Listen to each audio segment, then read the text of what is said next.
Assalamualaikum warahmatullahi wabarakatuh. Hari ini saya akan mempresentasikan tentang strategi militer.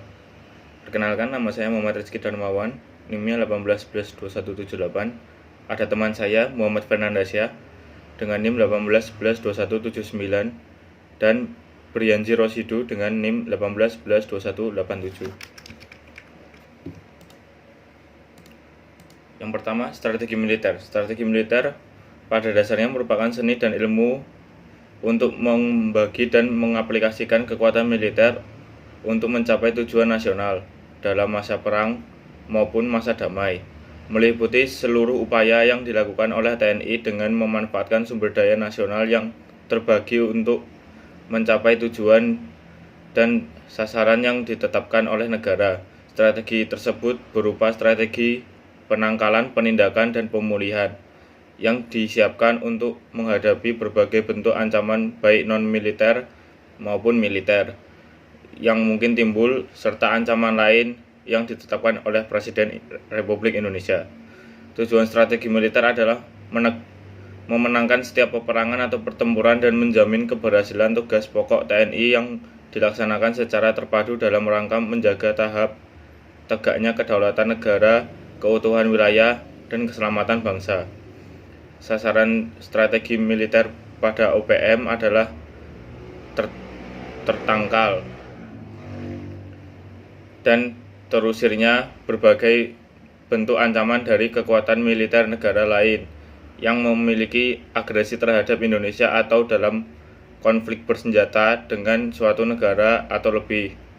Sedangkan sasaran TNI pada OMSP adalah teratasinya berbagai permasalahan yang dihadapi bangsa Indonesia sesuai dengan tugas pokok TNI.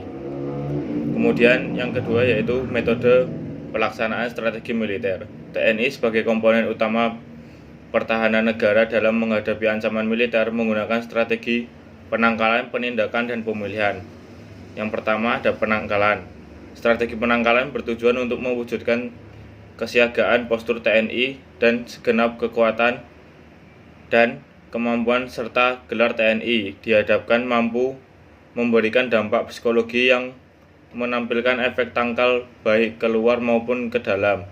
Efek keluar adalah tersegahnya keinginan dan kesempatan pihak musuh sehingga musuh membatalkan niat dan tindakannya untuk melakukan agresi atau konflik bersenjata.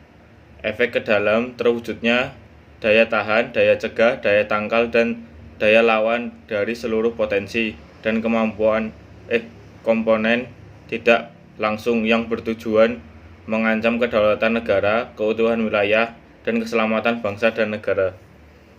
Yang kedua ada penindakan. Strategi ini bertujuan untuk dapat menindak setiap ancaman yang nyata-nyata telah melaksanakan tindakan permusuhan dan telah mengganggu keselamatan serta keutuhan wilayah NKRI dilaksanakan dalam bentuk operasi tempur yang ditujukan terhadap musuh di negara dan perjalanan yang telah memasuki wilayah nasional.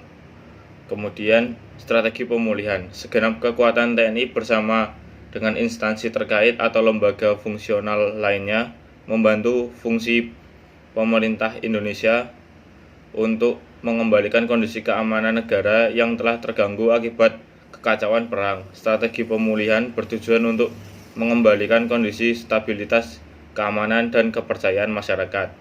Kemudian akan dilanjutkan oleh teman saya, Fernandasya.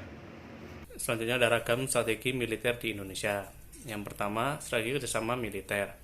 Strategi kerjasama militer diwujudkan dalam bentuk kegiatan pertemuan rutin, latihan bersama, operasi terkoordinasi, dan interaksi antar personil atau satuan TNI dengan militer dan masyarakat negara lain untuk membangun komunikasi, rasa saling percaya, tukar-menukar informasi, koordinasi timbal balik guna memelihara hubungan kerjasama yang telah dilaksanakan dalam rangka meminimalkan kemungkinan terjadinya konflik terbuka. Yang kedua adalah strategi menghadapi ancaman militer. Dalam menghadapi ancaman militer, strategi yang disiapkan adalah strategi pertahanan berlapis dalam kerangka perang total atau semesta dengan menempatkan pertahanan militer sebagai inti kekuatan. Hal ini dilaksanakan dengan OMP melalui pengarahan dan pendayagunaan segenap kekuatan nasional yang mengintegrasikan kekuatan bersenjata dan perlawanan rakyat secara terpadu dan saling menyokong. TNI sebagai komponen utama pertahanan negara dalam menghadapi ancaman militer menggunakan strategi penangkalan, penindakan, dan juga pemulihan. Yang ketiga ada strategi menghadapi ancaman non-militer. Sebagai langkah awal dalam menghadapi ancaman non-militer, strategi yang dipersiapkan adalah mengedepankan institusi kelembagaan pemerintah non-pertahanan sebagai penjuru, dibantu lembaga pemerintah di bidang pertahanan. Dalam keadaan tertentu, sesuai dengan eskalasi dalam pelaksanaan tugasnya, TNI juga menggunakan strategi penangkalan, penindakan, dan juga pemulihan. Yang keempat, strategi menghadapi ancaman yang ditetapkan oleh Presiden Republik Indonesia. Strategi dalam menghadapi ancaman yang ditetapkan oleh Presiden Republik Indonesia disesuaikan dengan jenis, bentuk, dan tingkat ancaman yang akan dihadapi. Selanjutnya, menghadapi ancaman militer. Metode pelaksanaan strategi militer untuk mengatasi ancaman militer dilaksanakan dengan trimatra terpadu dalam kesiagaan segenap kekuatan dan kemampuan serta gelar TNI dalam rangka memberikan dampak psikologi dan menampilkan. Yang pertama, metode penangkalan. Ini melaksanakan diplomasi dan kerjasama dengan militer negara sahabat, lalu melaksanakan operasi intelijen guna mengantisipasi agresi militer musuh. Selanjutnya melakukan operasi teritorial. Yang kedua itu metode penindakan. Metode penindakan ini itu melaksanakan operasi intelijen dan kegiatan patrol secara intensif baik darat, laut, dan udara. Selanjutnya melaksanakan operasi tempur dalam rangka menghancurkan kekuatan musuh yang mengancam kedaulatan serta keutuhan NKRI. Yang nomor 3, metode pemulihan. Melaksanakan koordinasi dengan instansi pemerintah lainnya guna membantu fungsi pemerintah dalam rangka mengembalikan kondisi keamanan negara. Melaksanakan karya bakti dan operasi bakti dalam rangka merehabilitasi sarana dan prasarana yang rusak, dan melaksanakan bakti sosial dan pembinaan Komsos dalam rangka merehabilitasi kondisi fisik dan psikis masyarakat yang terganggu. Selanjutnya, menghadapi ancaman non-militer.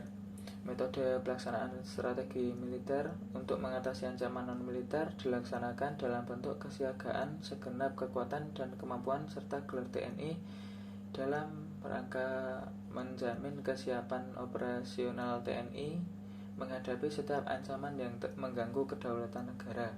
Dalam menghadapi ancaman non-militer, metode strategi yang dilaksanakan meliputi: yang pertama, metode penangkalan. Ini melaksanakan operasi intelijen secara terpadu antarmuka dalam melakukan penjagaan dini.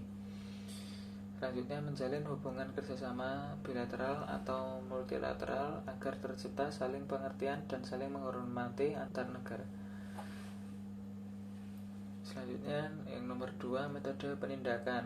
Ini membantu aparat penegak hukum lalu melakukan penangkapan terhadap pelaku pelanggar hukum. Yang poin ketiga yaitu metode pemulihan.